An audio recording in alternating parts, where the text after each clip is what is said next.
गांव के किनारे फैला हुआ एक घना जंगल था। रहस्यमयी, शांत और अपनी गोद में अनगिनत रहस्य छिपाए हुए। उसी जंगल की छांव में बसा था छोटा सा गांव, सरल, सादा और सौम्य। पर हाल के दिनों में उस गांव की शांति जैसे खो गई थी। कहते हैं जंगल के किसी कोने में एक प्राचीन खजाना छिपा हुआ है, जिसे पा लेने वाला जीवन भर धन धान्य से भर जाएगा। बस यही बात गांव वालों के दिलों में तूफान बन गई। हर कोई अपने खेत खलियान छोड़ जंगल की ओर दौड़ पड़ा, उस खजाने की तलाश में जो शायद था भी, शायद नहीं। गांव के बीचों बीच रहते थे माधव और मीरा। माधव मेहनती लेकिन बेचैन आत्मा, मीरा शांत, श्रद्धालु और समझदार। एक शाम चूल्हे की लौ के पास माधव बोला, मीरा, सुना है जंगल में सचमुच खजाना है। अगर मिल गया तो हमारी गरीबी मिट जाएगी। मीरा ने मुस्कुराते हुए कहा, माधव, खजाना मेहनत में है। भगवान उसी का साथ देता है जो कर्म करता है, लालच नहीं। माधव ने भौहें सिकुड़ते हुए कहा, भाग्य भी तो कुछ होता है मीरा। मेहनत तो हम हमेशा करते ही रहे हैं, पर हाथ कुछ नहीं लगता। मीरा शांत स्वर में बोली, भाग्य कर्म का ही प्रतिबिंब है माधव। जब कर्म सच्चा हो तो भाग्य झुक जाता है। उसी समय गांव में आए एक संत, महात्मा आनंद दास। चेहरे पर तेज, आंखों में करुणा।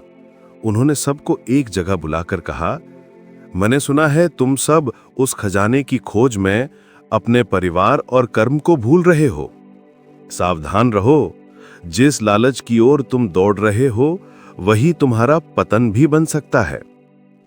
एक युवक बोला, महात्मा जी, अगर खजाना मिल गया तो हम सबके दुख दूर हो जाएंगे। संत ने मुस्कुराकर कहा, सच्चा खजाना तुम्हारे हाथों की मेहनत में है। जंगल का खजाना एक भ्रम है जो लालची को निगल जाता है। माधव सब सुन रहा था, पर उसका मन अभी भी बेचैन था। उसने संत से पूछा, महात्मा जी, क्या हमें जंगल नहीं जाना चाहिए? संत ने गहरी सांस लेकर कहा, जाओ माधव, पर अगर जाओ तो लालच के साथ मत जाना, क्योंकि जहां खजाना है वहां परीक्षा भी है। पर लालच ने विवेक पर पर्दा डाल दिया था। अगली सुबह सूरज उगते ही माधव जंगल की ओर निकल पड़ा। मीरा ने बहुत समझाया, पर वो नहीं रुका। जंगल के भीतर अजीब सन्नाटा था। पेड़ों की छाया में फुसफुसाहटें थी, जैसे कोई अदृश्य शक्ति उसे देख रही हो। थोड़ी दूर चलकर माधव को एक पुरानी पत्थर की दीवार दिखी, जिस पर रहस्यमयी आकृतियां उकेरी थी। उसने वहीं खुदाई शुरू कर दी। अचानक जमीन कांपी और माधव गहरे गड्ढे में गिर गया। अंधेरा चारों ओर, पर दूर एक हल्की सी रोशनी झिलमिला रही थी। वो रोशनी की ओर बढ़ा। रास्ते में डरावने चित्र, अजीब आवाजें और एक अनजानी ऊर्जा जो उसे परख रही थी। आखिर वो एक कक्ष में पहुंचा, जहां एक सोने का बक्सा रखा था। माधव की आंखें चमक उठी। उसने हाथ बढ़ाया ही था कि अचानक एक भारी आवाज गूंजी, लालच का अंत विनाश है। सोचो, क्या तुम इसके योग्य हो? डर के मारे माधव पीछे हट गया। तभी उसकी नजर बक्से के पास रखी पत्थर की पट्टिका पर पड़ी, जिस पर लिखा था, यह खजाना उसी के लिए है जिसने अपने कर्म से इसे पाया है। जो कर्महीन और लालची है, उसके लिए यह विनाश है। माधव का दिल कांप उठा। उसे संत आनंद दास के शब्द याद आए और मीरा की आवाज भी, कि सच्चा धन कर्म में है। उसने बक्सा वहीं छोड़ दिया और बाहर की ओर लौट चला। जैसे ही वो जंगल से बाहर निकला, संत आनंद दास वहीं खड़े थे। मुस्कुराकर बोले, अब समझे माधव, असली खजाना कहां है। माधव ने सिर झुका लिया। महात्मा जी, असली खजाना तो शांति, संतोष और मेहनत में है।